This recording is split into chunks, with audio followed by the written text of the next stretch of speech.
আজকের আবার গ্রামারের বেশ কিছু অংশ আলোচনা করে দিচ্ছি।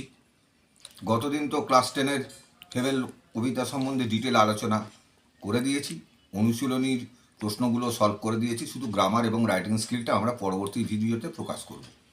আজকের আবার as usual grammar item number 3 শুরু করছি। আজ ভার্ব সম্বন্ধে আলোচনা করছি। ভার্ব হচ্ছে যে কোনো কিছু করা, হওয়া, থাকা ইত্যাদি বোঝালেই সেটাকে ভার্ব বা ক্রিয়াপদ বলছি। এবারে ভার্বের কাইন্ডস বা ধরন, ক্লাসিফিকেশান, প্রকারভেদ। তা মূলত ভার্বকে আমরা দুভাগে ভাগ করতে পারি। একটা হলো প্রিন্সিপাল ভার্ব বা মেন ক্রিয়াপদ, আর একটা হলো অক্সিলারি ভার্ব বা অপ্রধান ক্রিয়াপদ।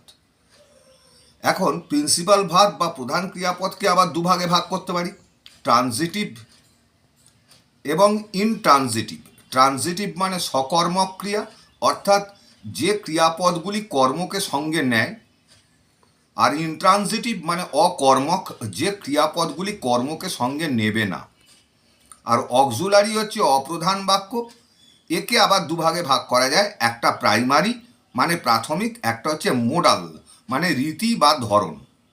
এভাবে আমরা ভার্বকে প্রাথমিকভাবে ভাগ করতে পারি। কিন্তু মডার্ন গ্রামারে, আধুনিক গ্রামারে আমরা কিভাবে ভাগ করতে পারি ভার্বকে? না, প্রথমে বলতে পারি ফাইনাইট ভার্ব, সমাপিকা ক্রিয়া। সমাপিকা ক্রিয়াকে আমরা দুভাগে ভাগ করতে পারি, একটা স্টেট ভার্ব, একটা ইভেন্ট ভার্ব।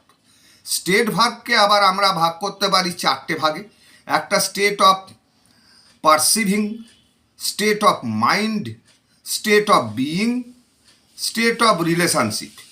আবার ইভেন্ট ভার্বকে আমরা ভাগ করতে পারি সিঙ্গেল ইভেন্ট, আবার রিপিটেড ইভেন্ট। এইভাবে আমরা টোটাল ভার্বগুলোকে ভাগ করতে পারি। এখন প্রিন্সিপাল ভার্ব এবং অক্সিলারি ভার্ব দুটো যে প্রধান ক্রিয়া আমরা আগেই জানলাম। প্রিন্সিপাল ভার্ব বা মেন ভার্ব প্রধান ক্রিয়া, আর অক্সিলারি ভার্ব বা অপ্রধান ক্রিয়া। এই দুটো ভার্ব সম্বন্ধে আমরা ডিটেল আলোচনা করছি।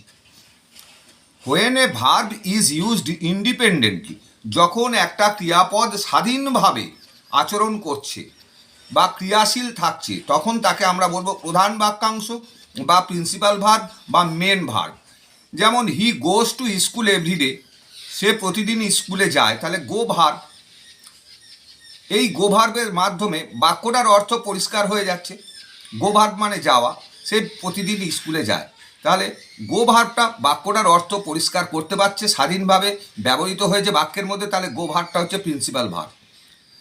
মাই father gave me a pen, আমার বাবা আমাকে একটি কলম দিয়েছিলেন। গিভ ভার্বের পাস্ট টেন্সের রূপ গেভ, তাহলে এই গিভ ভার্বটা এখানে ব্যবহৃত হয়ে বাক্যের অর্থ পরিষ্কার করে দিচ্ছে। সুতরাং গিভ ভার্ব এখানে প্রিন্সিপাল ভার্ব বা প্রধান verb. Ram does his work perfectly, Ram তার কাজটা নিখুঁতভাবে করেছে। তাহলে এখানে ডু ভার্ব যেটা ডাজ হিসাবে রয়েছে, অর্থটা বাক্যের পরিষ্কার করে দিচ্ছে, তাহলে এটা principal verb. She is a singer, সে একজন গায়িকা, তাহলে ইজ ভার্বটা এই বাক্যের মধ্যে ব্যবহৃত হয়ে বাক্যের অর্থ পরিষ্কার করছে। তাহলে এই ধরনের ভার্বগুলি স্বাধীনভাবে ব্যবহৃত হচ্ছে এবং বাক্যের অর্থ পরিষ্কার করে দিচ্ছে। এই ভার্বগুলি কারুর উপরে নির্ভরশীল নয়, তাই এই ধরনের ভার্বগুলিকে বলা হয় প্রিন্সিপাল ভার্ব বা প্রধান বাক্যাংশ বা মেইন ভার্ব। আবার কিছু কিছু ভার্ব আছে যেগুলো ব্যবহৃত হয় only to help some other verb, অন্যান্য ভার্বকে সাহায্য করার জন্য ব্যবহার করা হয় বা ব্যবহৃত হয়। কেন না, to form voices, mood and tenses, voice তৈরি করার জন্যে, মুড বা রীতি বা ধরন এটাকে তৈরি করার জন্য বা টেন্স তৈরি করার জন্যে ব্যবহার করা হয়। সেটাকে বলা হয় অক্সিলারি ভার্ব বা হেল্পিং ভার্ব বা সাহায্যকারী ক্রিয়া। তাহলে কি হলো, কিছু কিছু ভার্ব আছে যারা অন্য ভার্বকে সাহায্য করে সেই ভার্বের ভয়েস, মুড বা টেন্সকে তৈরি করতে সাহায্য করে, হেল্প করে। তাই এই ভার্বগুলি হেল্পিং ভার্ব বা অক্সিলারি ভার্ব। এই ভার্বগুলি সরাসরি কোনো কাজ করছে না, সাহায্য করছে ভয়েস তৈরি করার জন্য, টেন্স তৈরি করার জন্য, মুডকে প্রকাশ করার জন্য। যেমন I am writing a letter, আমি একটি চিঠি লিখছি।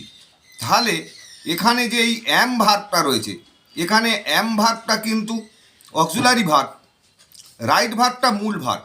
আই অ্যাম ভার্বটা এখানে ব্যবহৃত হয়ে একটা কন্টিনিউয়াস টেন্স তৈরি করেছে, টেন্সকে তৈরি করে দিয়েছে। তাহলে অ্যাম ভার্বটা টেন্সটা, বাক্যের টেন্স অর্থাৎ প্রেজেন্ট কন্টিনিউয়াস টেন্সে রয়েছে বাক্যটা, এই বাক্যের টেন্সটা তৈরি করতে অ্যাম ভার্বটা সাহায্য করেছে। তাহলে অ্যাম ভার্বটা এখানে অক্সিলারি ভার্ব, আর মূল ক্রিয়াপদটা হচ্ছে রাইট, রাইটটা হচ্ছে প্রিন্সিপাল ভার্ব। দ্বিতীয় বাক্যের ক্ষেত্রে he has come to office, সে অফিসে এসেছে। He has come to office, সে অফিসে আসে বা অফিসে এসছে। তাহলে এই যে হ্যাজ ভার্ব, এটা কিন্তু অক্সিলারি ভার্ব, কারণ এই টেন্সটা তৈরি করতে, বাক্যটার টেন্সটা তৈরি করতে হ্যাজ ভার্বটা সাহায্য করেছে। কাম ভার্বটা এখানে প্রিন্সিপাল ভার্ব বা প্রধান ক্রিয়াপদ, আর হ্যাজ ভার্বটা তার হেল্পার বা সাহায্যকারী। তাহলে হ্যাজটা হচ্ছে হেল্পিং ভার্ব বা auxiliary verb. Ramu will play football, তাহলে রামু ফুটবল খেলবে। তাহলে উইলটা এই যে খেলবে, ফিউচার ইনডেফিনিট টেন্সটাকে তৈরি করতে সাহায্য করেছে। তাহলে উইলটা হচ্ছে এখানে হেল্পিং ভার্ব বা অক্সিলারি ভার্ব। মূল ভার্ব বা প্রিন্সিপাল ভার্ব কোনটা? প্লে। তাহলে কিছু কিছু ভার্ব আমরা দেখতে পাচ্ছি যেগুলি সরাসরি অংশগ্রহণ করছে না, কিন্তু বাক্যটার টেন্স বা ভয়েস এইগুলি তৈরি করতে প্রধান যে ক্রিয়াপদ তাকে সাহায্য করছে, হেল্প করছে। তাই এই ভার্বগুলিকে বলা হয় অক্সিলারি ভার্ব বা helping verb. Most of the auxiliary verbs may also be used as principal verbs. আবার কিছু কিছু অক্সিলারি ভার্ব আছে যেগুলি প্রিন্সিপাল ভার্ব হিসাবেও ব্যবহৃত হয়। কিছু কিছু অক্সিলারি ভার্ব আছে যেগুলো প্রিন্সিপাল ভার্ব বা প্রধান ক্রিয়াপদ হিসাবেও ব্যবহার করা যায়। যেমন দেখো, আমরা দুটো ছক করেছি, প্রিন্সিপাল ভার্বের ছক করেছি, আবার অক্সিলারি ভার্বেরও ছক করেছি। যেমন ধরো আই অ্যাম হ্যাপি, অ্যামটা এখানে প্রিন্সিপাল ভার্ব। আবার দেখো I am helped by him, তাহলে এখানে সেই অ্যাম ভার্বটা বসেছে, অ্যামটা অক্সিলারি ভার্ব হয়ে আছে। আবার দেখো আই হ্যাভ এ ডগ, এখানে হ্যাভ ভার্বটা হচ্ছে প্রিন্সিপাল ভার্ব। আর ডান দিকে দেখো I have done the work, এখানে হ্যাভ ভার্ব ব্যবহার হয়েছে। I have done the work, এই বাক্যে যে হ্যাভ ভার্বটা, সেই হ্যাভটা কি? অক্সিলারি ভার্ব হিসেবে ব্যবহৃত হয়েছে। আবার দেখো বাঁদিকে হি ডিড ইট, তাহলে এইখানে ডিডটা হচ্ছে প্রিন্সিপাল ভার্ব, প্রধান ক্রিয়া। আবার ডান দিকের পোর্শনে দেখো হি ডাজ নট নো ইট, এখানে সেই ডু ভার্বের ডাজ ও চেয়ারটা বা ডাজের রূপটা অক্সিলারি ভার্ব হিসাবে ব্যবহৃত হয়েছে বা সাহায্যকারী ক্রিয়া হিসাবে। আবার দেখো Rina wills to have a prize, তাহলে রিনার ইচ্ছা সে একটা প্রাইজ পাবেই। আবার এখানে উইলটা প্রিন্সিপাল ভার্ব, আর she will sing a song, এখানে উইলটা হচ্ছে অক্সিলারি ভার্ব। তাহলে দেখতে পাচ্ছ যে আমরা এই উদাহরণগুলো কি দেখলাম, যে অ্যাম একবার প্রিন্সিপাল, আবার সেই অ্যামটাই অক্সিলারি।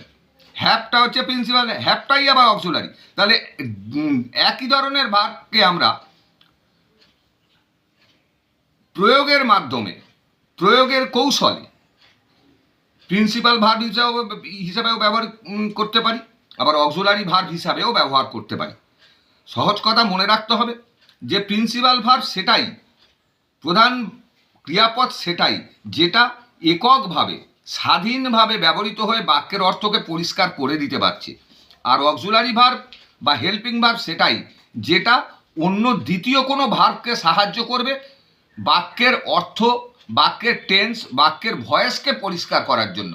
ওই ভার্বটা কিন্তু নিজে বাক্যের অর্থ পরিষ্কার করতে পারে না, আরেকটা ভার্বকে সাহায্য করে, দ্বিতীয় কোনো ভার্বকে সাহায্য করে বাক্যটার টেন্স, ভয়েস এগুলোকে পরিষ্কার করার জন্য। সেই জন্যে ওই ভার্বগুলোকে বলা হয় অক্সিলারি ভার্ব বা হেল্পিং ভার্ব। এবারে আমরা আসি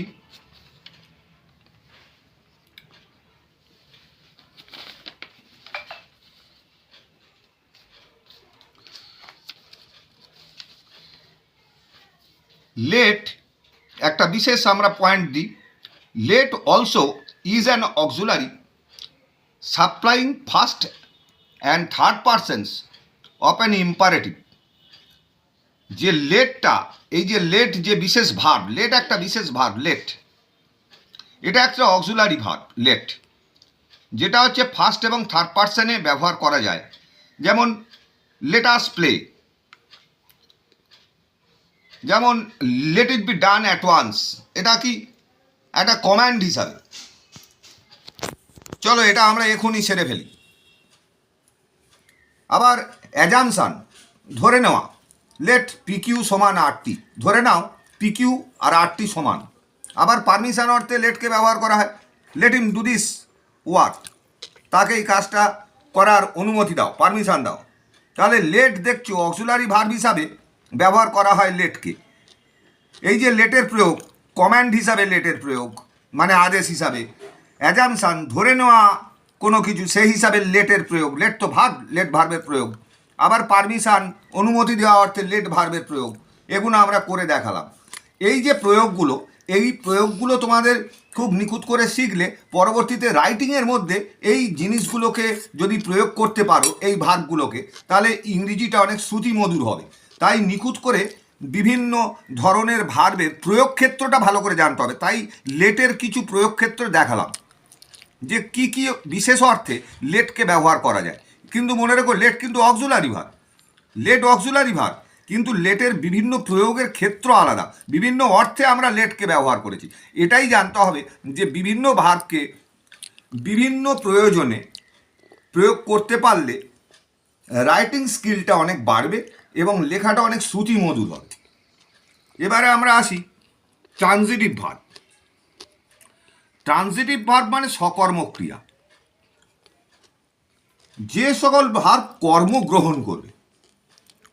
কিছু কিছু ভার্ব আছে যারা দুটো করে কর্ম গ্রহণ করে, টু অবজেক্টস, যেমন tell, give, ask, teach, offer, promise, এরা দুটো করে কর্ম গ্রহণ করে। একটা হচ্ছে ইনডাইরেক্ট অবজেক্ট বা ডেটিভ, যেটাকে বলা হয় গৌণ কর্ম। সাধারণভাবে ব্যক্তি বা জন্তু এইগুলোকে হচ্ছে বোঝায় ইনডাইরেক্ট অবজেক্ট বা গৌণ কর্মকে। আর ডাইরেক্ট অবজেক্ট হচ্ছে বা অ্যাকিউজেটিভ, যেটাকে বলা হয় ডাইরেক্ট অবজেক্ট বা অ্যাকিউজেটিভ বলা হয়, যেটাকে মুখ্য কর্ম বলে, সেগুলো কিন্তু জড় পদার্থ হয়। বোঝা গেল? এবারে কিছু কিছু আবার ক্রিয়া রয়েছে যারা সিঙ্গেল অবজেক্ট গ্রহণ করে, একটাই কর্ম গ্রহণ করে। এবারে ডাবল অবজেক্ট দিয়ে আমরা কিছু দেখি।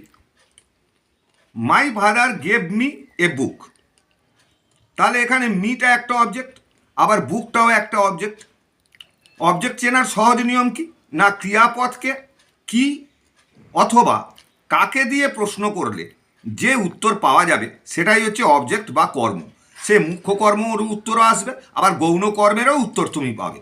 যেমন দেখো একটা বাক্য বলি, my father gave me a book, আমার বাবা আমাকে একটি বই দিয়েছিলেন। তাহলে আমি বলেছি যে ক্রিয়াপদকে কি দিয়ে প্রশ্ন করো, কি দিয়েছিলেন, বই দিয়েছিলেন। তাহলে কি দিয়ে প্রশ্ন করলে যে উত্তরটা পাওয়া যায় সেটা জড় পদার্থ।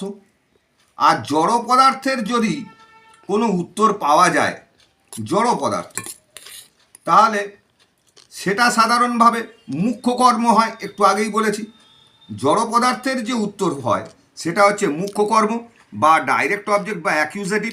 তাহলে এ বুক এটা হচ্ছে ডাইরেক্ট অবজেক্ট বা অ্যাকিউজেটিভ।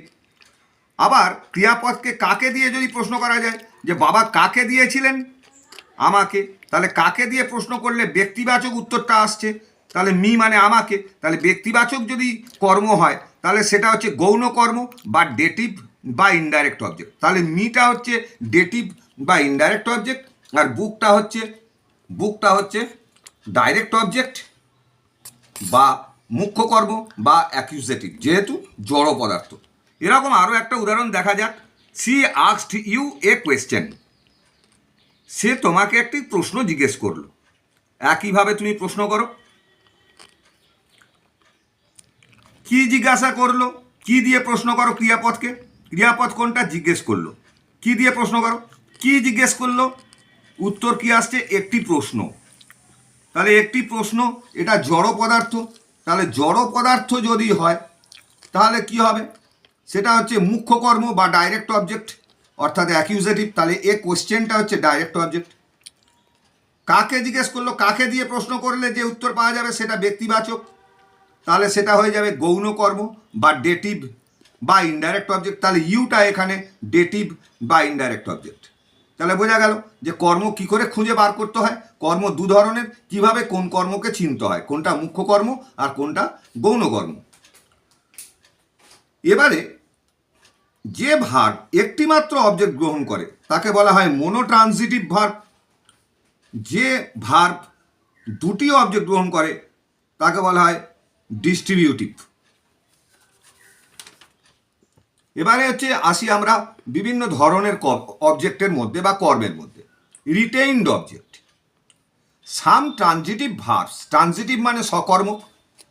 আগেই বলেছি যে ভার্বগুলো হচ্ছে কর্ম গ্রহণ করে সেগুলো হচ্ছে ট্রানজিটিভ ভার্ব, সকর্মক ক্রিয়া, কর্মযুক্ত ক্রিয়া। Some transitive verbs take two objects in the active voice. কর্তৃবাচ্য তৈরির সময় কিছু কিছু ভার্ব দুটো করে কর্ম গ্রহণ করে, কিন্তু যখন আমরা প্যাসিভ ভয়েসে রূপান্তর করি, কর্মবাচ্যে রূপান্তরিত করি, তাদের মধ্যে একটি সাবজেক্ট হয়ে যায় এবং অপর কর্মটি পড়ে থাকে, সেটাকে দিয়ে কোনো কাজ করা হয় না। ওই যে পড়ে থাকা কর্মটি, সেটাকেই বলা হয় অবশিষ্ট কর্ম বা রিটেইনড অবজেক্ট। যেমন দেখো এখানে করে দেওয়া আছে আই গেভ হিম এ বুক, এটা অ্যাক্টিভ ভয়েস। এটাকে যদি প্যাসিভ করি তাহলে কি হবে? হিম একটা অবজেক্ট হয়ে আছে, এ বুক একটা অবজেক্ট। আমরা হিম দিয়ে যদি অবজেক্টটাকে দিয়ে ভয়েস চেঞ্জ করি তাহলে হি ওয়াজ গিভেন। প্যাসিভ ভয়েসের নিয়ম অনুযায়ী আমরা প্যাসিভ ভয়েস যখন পরে শিখবো ভয়েস চেঞ্জ, তখন ডিটেল ভয়েস চেঞ্জ কী করে করতে হয় শিখবো। এখন শুধু নর্মালি আমরা দেখে নিই প্যাসিভ ভয়েস করলে কি হবে। He was given a book by me. তাহলে আমাদের দুটো কর্ম ছিল, হিম একটা কর্ম ছিল, বুক একটা কর্ম ছিল। তাহলে হিম কর্মটাকে দিয়ে আমরা ভয়েস চেঞ্জ করেছি, হি ওয়াজ গিভেন। অপর একটি কর্ম এ বুক, সেটা কিন্তু পড়েই থেকে গেল। তাহলে he was given a book by me. তাহলে এ বুক কর্মটা যেহেতু পড়ে থেকেছে, এটার কোনো কাজ করা হয়নি, সেই জন্যে এ বুক এই কর্মটাই হচ্ছে রিটেইনড অবজেক্ট, অবশিষ্ট যে কর্মটা। এবারে আসছি cognate object. The object of an intransitive verb of kindred meaning or sense is called a cognate object. Intransitive ভার্বের যদি সম অর্থ জ্ঞাপক কোনো কর্ম হয়, ইন্ট্রানজিটিভ ভার্ব হতে হবে। প্রথম কটা কগনেট অবজেক্ট তৈরি করতে গেলে ইন্ট্রানজিটিভ ভার্ব হতে হবে, অকর্মক ক্রিয়া। মনে রাখতে হবে যে কগনেট অবজেক্ট তৈরি করতে গেলে ইন্ট্রানজিটিভ ভার্ব হতে হবে, অকর্মক ক্রিয়া হতে হবে, এবং সেই ক্রিয়ার সঙ্গে ওই কর্মের প্রায় একই রকম অর্থ হতে হবে। যেমন দেখো I slept a sound slip, আমি কি ঘুমই না ঘুমোলাম। তাহলে স্লিপ মানেও ঘুমোনো, স্লিপটা এখানে ভার্ব হিসাবে স্লেপ্ট আছে। আবার দেখো এ সাউন্ড স্লিপ, এই স্লিপটাও সেই ঘুমোনো। তাহলে স্লেপ্ট আর স্লিপ দুটো সম অর্থযুক্ত। তাহলে কিন্ডার্ড মিনিং অর সেন্স সম অর্থ জ্ঞাপক হয়েছে। যেমন he lived a pure life, live আবার লাইফ সম অর্থযুক্ত। সি র্যান এ রেস, তাহলে রান আবার রেস সম অর্থযুক্ত। তাহলে দেখতে পাচ্ছ যে এগুলো সবই কি intransitive verb. Sleep intransitive verb, live intransitive verb, run intransitive verb, কিন্তু এদের যে অবজেক্টগুলো আসছে স্লিপ আবার ওদিকে লাইফ ওদিকে রেস, এগুলো কি প্রায় সম অর্থ জ্ঞাপক। তাহলে ইন্ট্রানজিটিভ ভার্ব হতে হবে, কর্মগুলো সম অর্থ জ্ঞাপক হতে হবে। এই ধরনের যে অবজেক্টগুলো হচ্ছে সেগুলোকে বলে কগনেট অবজেক্ট। তাহলে I slept a sound sleep, স্লিপটা cognate object. He lived a pure life, লাইফটা cognate object. She ran a race, রেসটা কগনেট অবজেক্ট। তাহলে বুঝতে পারলে যে কগনেট অবজেক্ট হতে গেলে ইন্ট্রানজিটিভ হতে হবে এবং ভার্বের সঙ্গে ওই অবজেক্টের সাযুজ্য থাকতে হবে, অর্থের মধ্যে একটা মিল থাকতে হবে, সম অর্থ জ্ঞাপক হতে হবে। এবার এলো ফ্যাক্টরিভ অবজেক্ট। ফ্যাক্টরিভ অবজেক্টটা হচ্ছে ট্রানজিটিভ ভার্বই।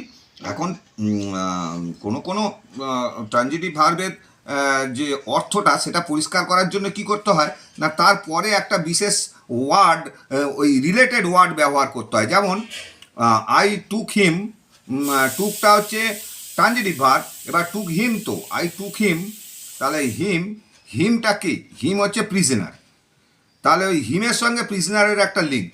যেমন উই মেড ইউ, আমরা তোমাকে কি করলাম, প্রেসিডেন্ট, তাহলে ইউ হচ্ছে প্রেসিডেন্ট, ইউটাকে না প্রেসিডেন্ট। হি কল্ড মি, সে আমাকে বলল, মি আমাকে কি বলল, এ ফুল। এই যে একটা পদবী জ্ঞাপক শব্দ নাউন লাস্টে আমরা যোগ করছি, যেমন আগেরটায় প্রিজনার একটা পদবী জ্ঞাপক নাউন যোগ করলাম, তারপর ইউর পরে প্রেসিডেন্ট একটা নাউন যোগ করলাম, মির পরে ফুল একটা নাউন যোগ করলাম। এই যে যোগ করা, এই ধরনের যে অবজেক্টগুলো, এই যে নাউন যোগ করলাম বিশেষভাবে, এই যোগ করাটাকেই বলা হচ্ছে ফ্যাক্টরিভ অবজেক্ট। অর্থাৎ কোনো কোনো সকর্মক্রিয়ার অর্থটাকে পরিষ্কার করার জন্যে, এই যেমন ইউটা তো object, we made you president, ইউটা তো অবজেক্ট, এবার ইউর অর্থটাকে পরিষ্কার করার জন্য একটা নাউন প্রেসিডেন্ট যোগ করেছি। আবার ধরো লাস্ট বাক্যে হি কল্ড মি, মিটা তো অবজেক্ট, মির অর্থটাকে পরিষ্কার করার জন্য এ ফুল নাউনটা যোগ করেছি। আবার প্রথম বাক্যে আই টুক হিম, হিমটা তো অবজেক্ট, হিমটাকে, হিমের অর্থ পরিষ্কার করার জন্য প্রিজনার নাউনটাকে যোগ করেছি। তাহলে সকর্মক্রিয়ার অর্থ পরিষ্কার করবার জন্যে কর্মের পরে একটা যে আমরা নাউন যোগ করছি, যেমন হিম কর্মের পরে প্রিজনার নাউন যোগ করলাম, ইউ কর্মের পরে প্রেসিডেন্ট নাউনটাকে যোগ করলাম, মি কর্মের পরে ফুল এই যে নাউনটাকে যোগ করলাম, এইগুলোকেই বলা হয় ফ্যাক্টরিভ অবজেক্ট। ক্লিয়ার? তাহলে এই হচ্ছে বিভিন্ন ধরনের অবজেক্ট। এছাড়া রয়েছে অ্যাডভার্বিয়াল অবজেক্ট। অ্যাডভার্বিয়াল অবজেক্ট কিছুই নয়, যেমন the school is 1 mile from here. তারপরে ধরো দিস কস্ট মি 4 রুপিস, এগুলো সমস্ত হচ্ছে অ্যাডভার্বিয়াল অবজেক্ট। হ্যাঁ, এই মোটামুটিভাবে তোমরা বিভিন্ন ধরনের তাহলে verb, transitive verb, intransitive verb, তারপরে হচ্ছে প্রিন্সিপাল ভার্ব, অক্সিলারি ভার্ব, এইগুলো সম্বন্ধে একটা মোটামুটি ধারণা হলো। বিভিন্ন ধরনের অবজেক্ট, সিঙ্গেল অবজেক্ট কোনটা, ডবল অবজেক্ট কোনটা, রিটেন্ড অবজেক্ট কোনটা, এগুলো সম্বন্ধে একটা মোটামুটি ধারণা পেলে, যেগুলো পরবর্তীতে ভয়েস চেঞ্জের ক্ষেত্রে যথেষ্ট কাজে লাগবে। ভালো করে বুঝে দেখো, অসুবিধা হলে অবশ্যই কমেন্ট সেকশানে লিখে জানাবে। আজ তাহলে এই পর্যন্তই। Thank you.